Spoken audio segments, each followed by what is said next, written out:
Today is the 3rd Recording in progress. October 2025. The day before yesterday, I spoke about mindfulness, its characteristic, function, manifestation, and proximate cause. In particular, I emphasized how preceding mindfulness becomes the cause for succeeding mindfulness. At that point, I explain how to maintain mindfulness during daily activities. The maintenance of mindfulness during daily activities is very important because a meditator who practices with diligence in daily life will see rapid improvement. On the other hand, a meditator who does not make strong effort in day-to-day activities will not progress quickly. More than that, when the time comes for the unfolding of insight knowledge, it is the diligent practitioner, mindful even in ordinary activities, who will be able to realize it easily, unlike one who has been careless and disrespectful in daily mindfulness. Knowing the importance of mindfulness, you should not be heedless at any time or in any moment. Never underestimate the impact of a lapse in awareness by thinking, oh, nothing will happen just because I missed one object. This kind of thinking weakens your commitment and creates gaps in mindfulness. Even a single moment of carelessness can lead to more moments of distraction, gradually breaking the continuity of awareness that is essential for deepening practice. Just as a small crack can weaken the foundation of a structure, small lapses, if ignored, can hinder the growth of insight. So treat every moment as important. Each object, each intention, each movement is an opportunity to strengthen mindfulness and keep the mind grounded in the present moment. When you become capable of observing continuously and consistently during daily activities, you will also be able to maintain continuous and consistent observation during sitting and walking meditation. What is that? Because the mind becomes accustomed to the habit of mindfulness. It follows what it is used to. If the mind is trained to be aware throughout ordinary actions like walking, eating, reaching, or even speaking, it builds momentum. That same momentum naturally carries over into formal, formal sitting and walking practice. On the other hand, if mindfulness is weak or scattered during daily activities, it will also weak and inconsistent during sitting.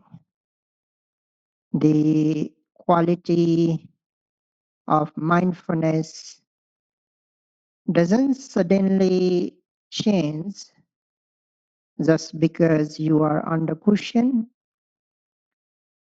It reflects the habits you have built throughout the day. So, so don't separate daily activities from formal meditation. Both support each other. If you stay mindful in daily activities, it becomes easier and more stable to be mindful during sitting and walking meditation. This is how mindfulness matures through consistency, familiarity, and repeated application. And as mindfulness becomes more continuous and refined, it begins to notice even the subtlest changes in phenomena, whether they are physical sensations, mental states, or the shifting nature of experiences themselves. When mindfulness is strong and unbroken, the mind becomes more alert. Even the slightest tension, movement, or rising and passing of sensations becomes clear. But if your mindfulness is not continuous, you won't be able to clearly see the real changes in the objects of observation because your mind will keep skipping. Your mind will keep skipping from one moment to the next. When mindfulness is intermittent or distracted, the mind misses the subtle arising and passing away of phenomena. It sees only like fragments, not the full process. It doesn't see the full process. This lack of continuity prevents deep insight from developing.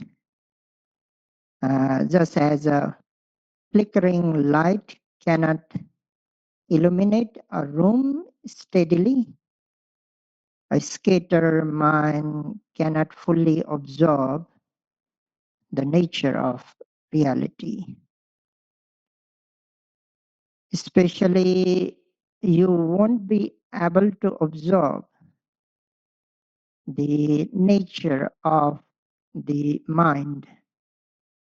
The mind is a reality that is profound, mysterious, deep, and subtle. And because it is so deep and subtle, it is difficult to see and understand. There are many various types of mind that can be observed, that can be explored during meditation. Like there is the thinking mind, planning mind, wandering mind, remembering mind, fantasizing mind, daydreaming mind, judging mind, analyzing mind.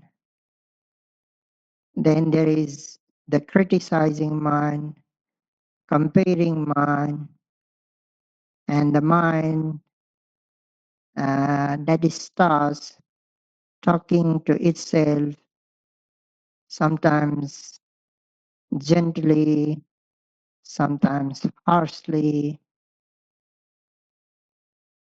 At times, the mind is lazy. At other times, energetic. Sometimes it is active, sometimes inactive. It can be anxious and suddenly calm and untroubled. It may become courageous, then quickly discouraged. It may feel sharp and clear or blunt and confused, at times bright or dull. You may observe the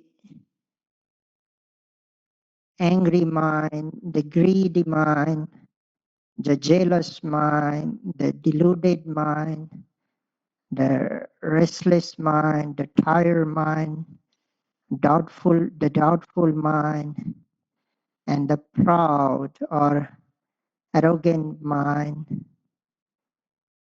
Each of these mental states is a different type of consciousnesses, different type of consciousness arising due to various causes and conditions, then passing away,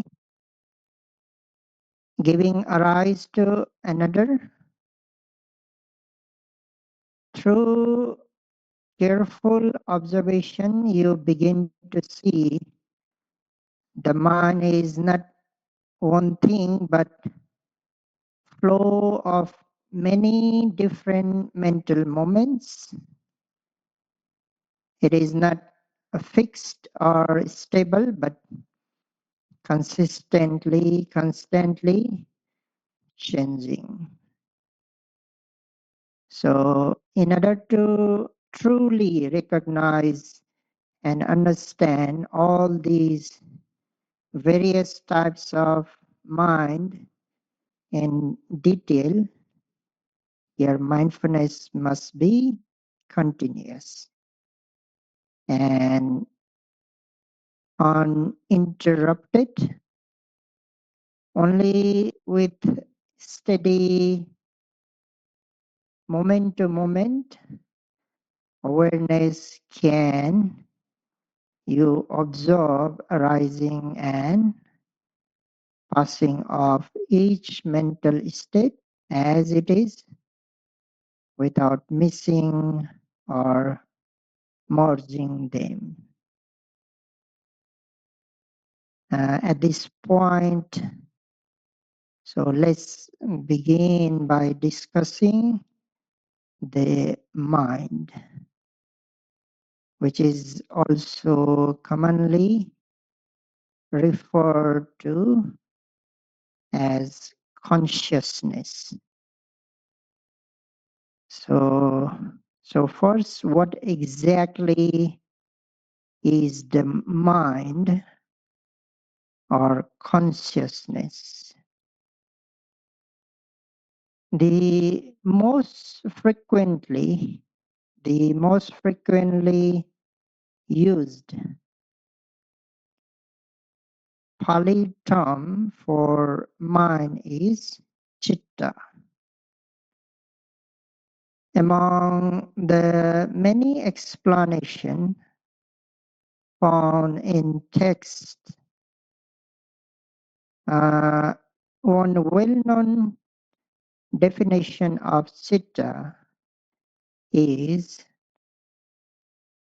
it is the natural phenomenon that knows the object, but not in the same way as perception or wisdom. Again, here knowing refers to bare awareness, the simple registering of an object without recognition or analysis. Again, this bare awareness is not the same as the awareness developed in the mindfulness, which involves sustained attention and clarity. Instead, it refers to the basic function of the mind, that is, to take up or receive the object. So, knowing means to take up or to receive the object. It is the most fundamental level of knowing, just being conscious of something such as a sound, a sensation, or a visual form. So, in this context, awareness is simply means the mind coming into contact with an object. It knows that something is there, but it does not yet name it or judge it or investigate it. That work is done by other mental factors like perception and wisdom. So the first definition of the mind is the natural phenomena which that knows the object, but here knowing means to take up or receive the object. The another definition is that it is the natural state that streams or flows like a current of water. The mind flows continuously, moment after moment, through the process of arising and passing away. This stream of consciousness has been flowing since a beginning that cannot be traced, an unknown beginning, and it will continue to flow until one attains full enlightenment and brings the cycle to a complete end. So this is the second definition of chitta. The another definition is it is a mental, a natural state that is strange, bizarre, amazing, or it is the natural state that produces bizarre, strange, or amazing things. So we will talk in detail about this third definition. I repeat, it is the natural state that is strange, bizarre, amazing, or it is the natural state that produces bizarre, strange, or amazing things. You might have seen many different kinds of paintings, some ordinary, others incredibly strange, astonishing, or even breathtaking. But behind behind painting, no matter how extraordinary, there is always one source, that is the mind. So I repeat,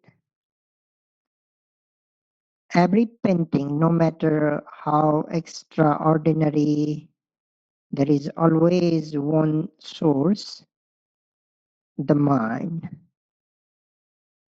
Before an artist even picks up a brush or pencil, the image begins in the mind. The idea is conceived there.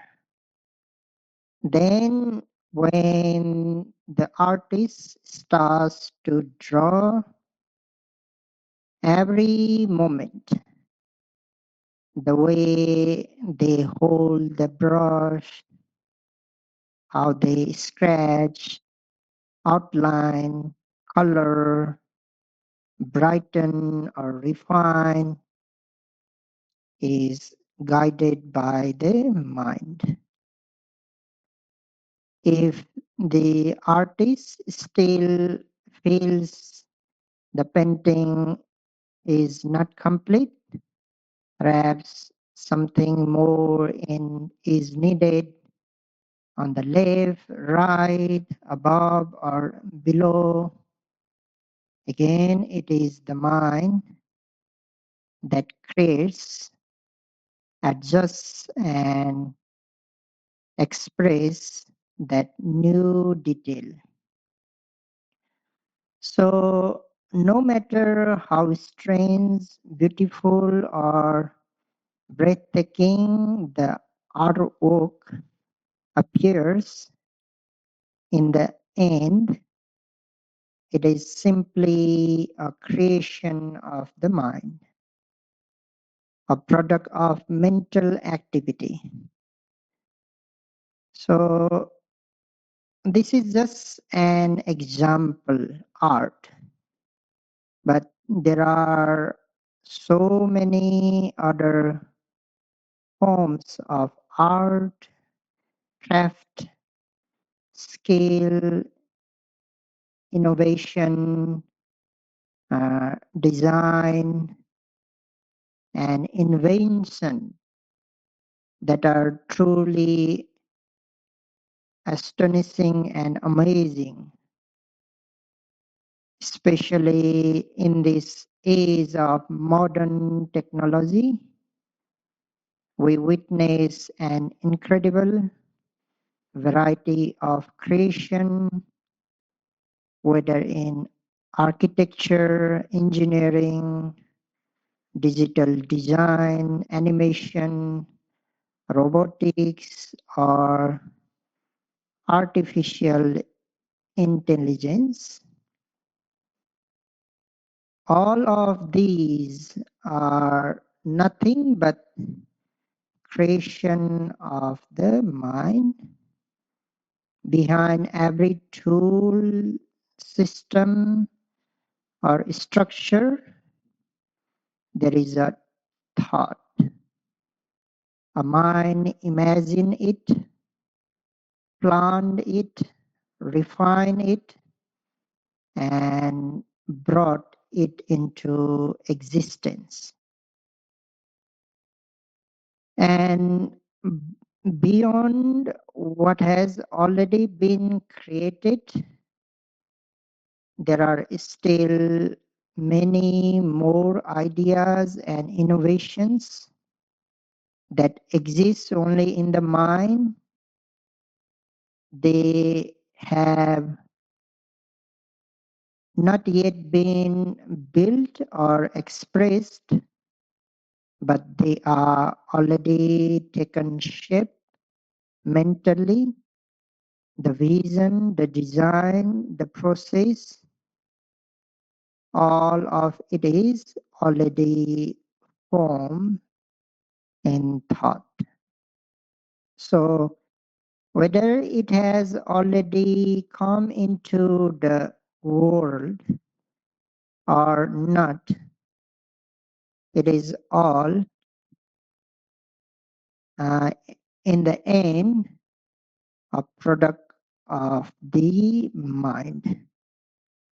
And text, the text says that the mind is far more amazing and astonishing than both what has already been created and what has yet to be created. Because of this remarkable nature, it is called chitta. Another amazing aspect, another amazing aspect of the mind is its role in the creation of physical bubble and mental Kamma actions. As many of you know, those actions, whether through the body, speech, or thought, are all manifestation of the mind. From the smallest bodily movements, like the blinking of the eyes, the rolling of the eyeballs, the stretching or bending of fingers, And even the process of inhaling and exhaling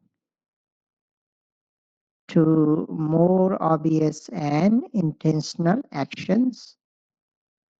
All of these arise due to the mind. It is the mind that initiates and directs them. As I have mentioned before, when mindfulness becomes stronger, a meditator begins to clearly recognize the intention behind each of these actions. This is how we begin to see Kamma, action, at its very root in the mind itself. And when those actions, whether physical, verbal, or mental, are rooted in unwholesome roots such as greed, anger, or delusion, they become unwholesome actions. I repeat, whether physical, verbal, or mental actions rooted in unwholesome roots such as greed, anger, or delusion, they become unwholesome actions. These include killing, stealing, sexual misconduct, lying, and so on. Even within a single type of unwholesome action, such as killing, there are different levels or degrees of severity. For example, killing an ant is far less severe than killing a human being, and even among humans, killing an ordinary person is not the same as killing one's own parents or killing a fully liberated being, each of which carries far more weight in terms of karmic consequences because the degree of mental involvement. Because the degree of mental involvement, such as intention, volition, and intensity of the mind, differs from one action to another.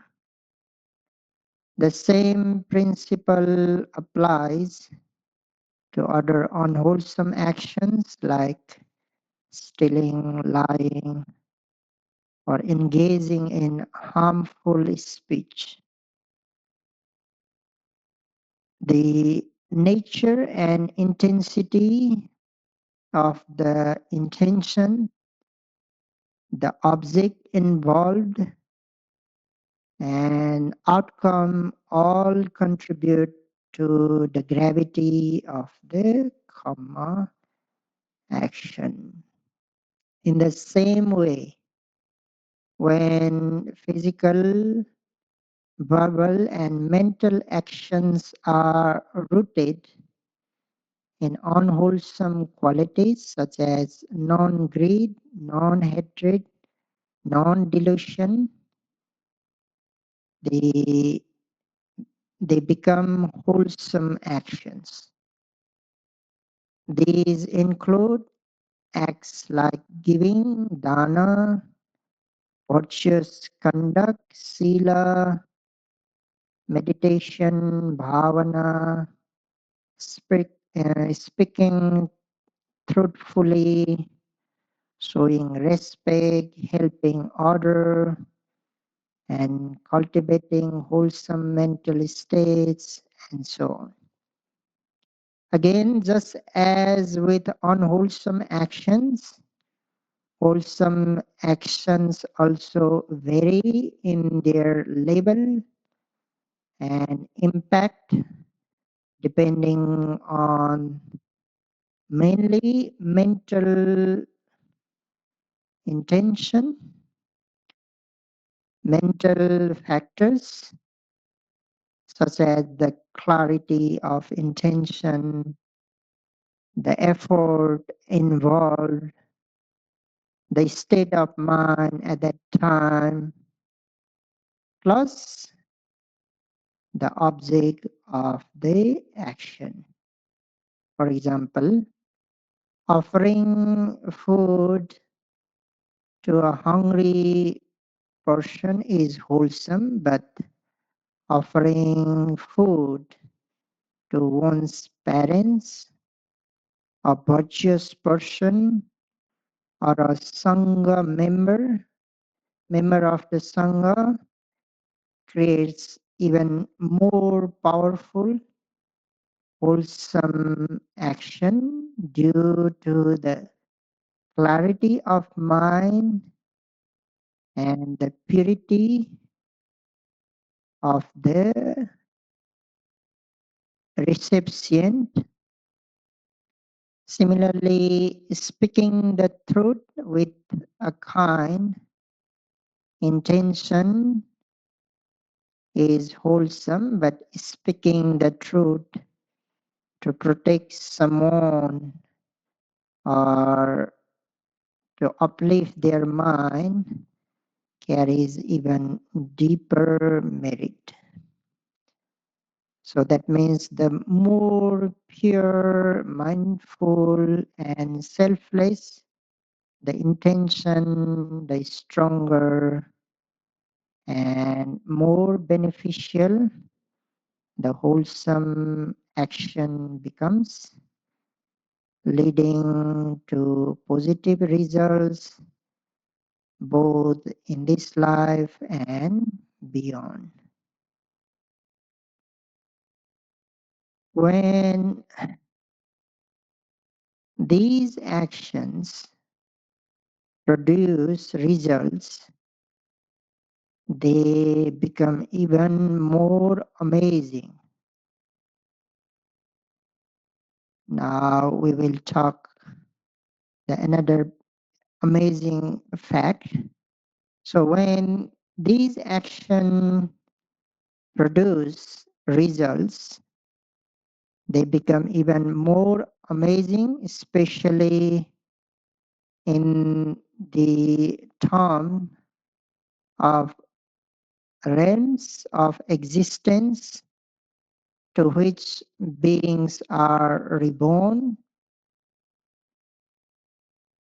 The kinds of births and lives that arise from past actions are often beyond our imagination. Kamma action determines not only which realm you will be reborn into, but also the manner of your birth, depending on the nature of your past, the karma, the past action. You may be conceived in a mother's womb, be born from an egg, emerge from moistures, or appear spontaneously, as happens in certain realms. For example, in heavenly realms, beings are spontaneously born. They don't go through infancy or childhood. They appear fully formed, often in the youthful stage, similar to a human teenager with beautiful features and adorned with celestial garments and ornaments. Again, the four upper realms, the hell realms, animal realms, hungry ghost realm, and asura realms, these realms themselves are almost inconceivable.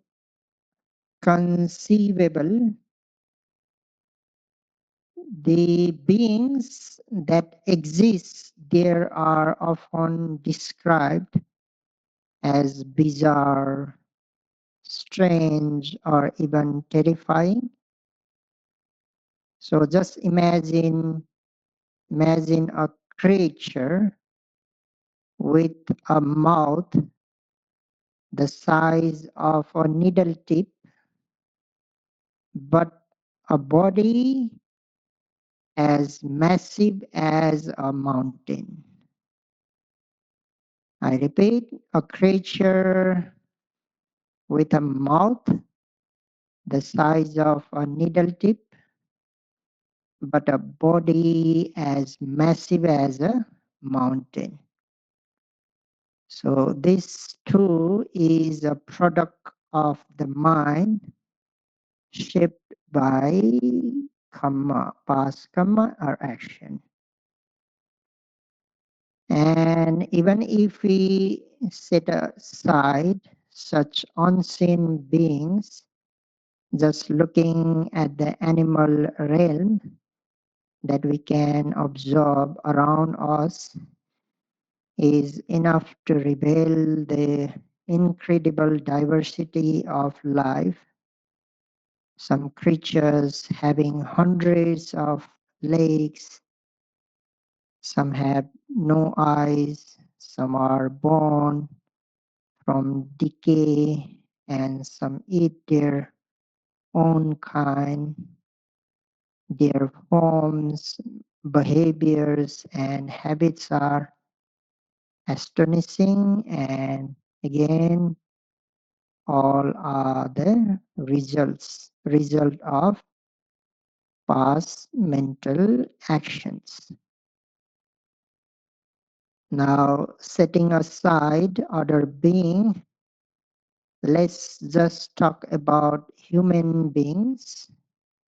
Even within the human realm, the result of past actions are truly astonishing. So, like, why are people born into such vastly different conditions?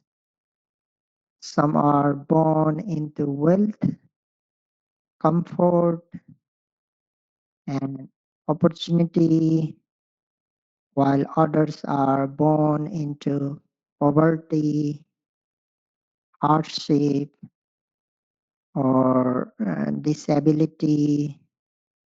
Some possess sharp intelligence, kindness, and wisdom, while others are like a prone to anger, confusion, or harmful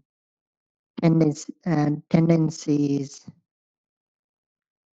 Even within the same family, siblings can be very different in character, health, and fortune.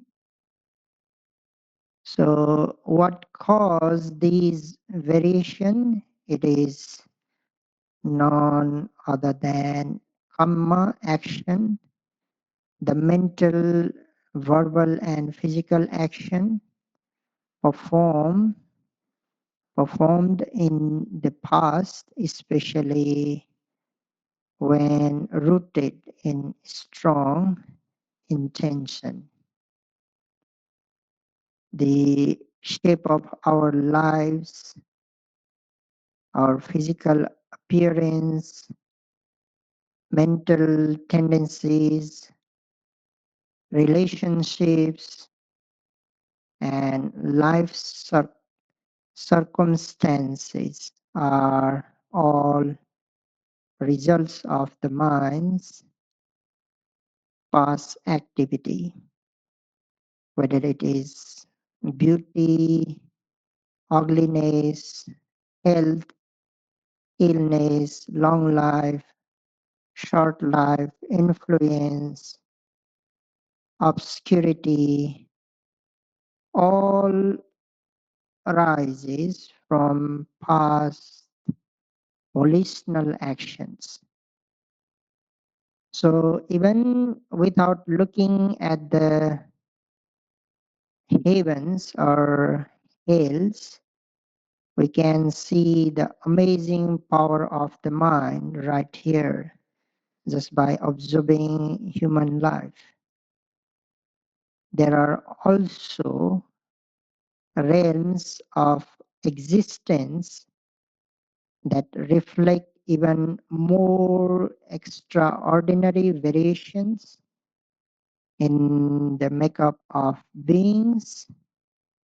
Like in some realms, there is only mind and mentality with no physical body at all, means no physicality, only mind and mentality with no physical body at all. These are called the formless realms where beings exist purely through mental phenomena. In contrast, there is a realm with only physical form but no mentality. So another realm, in some realm, certain sense bases are absent. For example, beings may be born without a nose base, tongue base, or body base. Furthermore, some realms are inhabited only by noble ones, those who have attained stages of enlightenment. These realms, such as the pure abodes, we call in Pali Suddhavasa, are inaccessible to ordinary beings and are reserved for non-returner anagamis and above. So these are just few facts that reveal how bizarre, incredible, and amazing the mind truly is. There are still many more to be shared about the amazing nature of the mind, uh, even some of them practically, which we will continue exploring next time. So for today, having reflected on the importance of continuous mindfulness and the true nature of the mind, May you be able to protect your mind constantly with constant mindfulness. May you be able to protect, and by with protection, may you be able to purify your mind, and may you be able to enjoy the genuine happiness.